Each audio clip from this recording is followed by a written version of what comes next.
దీనికి సంబంధించి మరిన్ని డీటెయిల్స్ మా ప్రతినిధి చంద్రశేఖర్ అందించేందుకు సిద్ధంగా ఉన్నారు. చంద్రశేఖర్, హైకోర్టు ఏమని పేర్కొంది, దీనికి సంబంధించి ఏమైనా ఉత్తర్వులు ఇచ్చింది, దానికి సంబంధించిన డీటెయిల్స్ ఏంటి?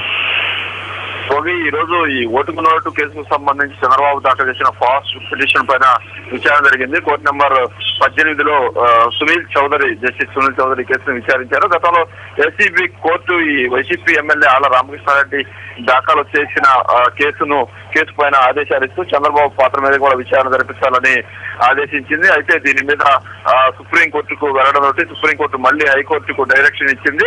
ఈ వ్యవహారాన్ని త్వరగా చేల్చండి, ఆళ్ల రామకృష్ణారెడ్డి పిటిషన్ ఏముందో చూడండి అని మళ్లీ హైకోర్టుకు పంపడంతో దాని మీద ఈ రోజు చర్చ జరిగింది. దాని మీద ఈ రోజు కోర్టు ఒక నిర్ణయం తీసుకుంది.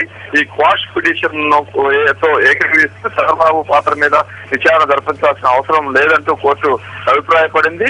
దీంట్లో ఆళ్ల రామకృష్ణారెడ్డి దాఖలు చేసిన కేసులో దురుద్దేశాలు ఉన్నాయా లేక రాజకీయ ప్రయోజనాల కోసం ఉన్నాయా అనే దాన్ని పక్కన పెడితే ఈ కేసుకు సంబంధించి విచారణ జరపాల్సిన అవసరం లేదు.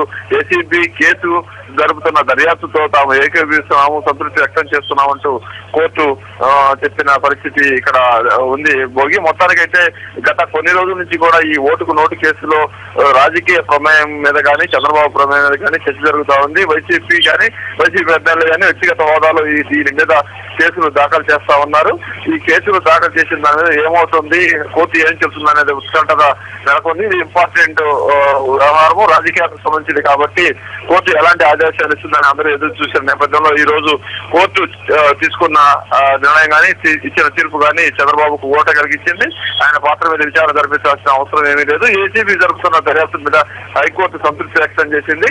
ఏసీబీ వైపు నుంచి కూడా ఇదే వాదనలను హైకోర్టులో వినిపించడంతో జస్టిస్ సునీల్ చౌదరి ఈ విధంగా నిర్ణయం తీసుకున్నారు.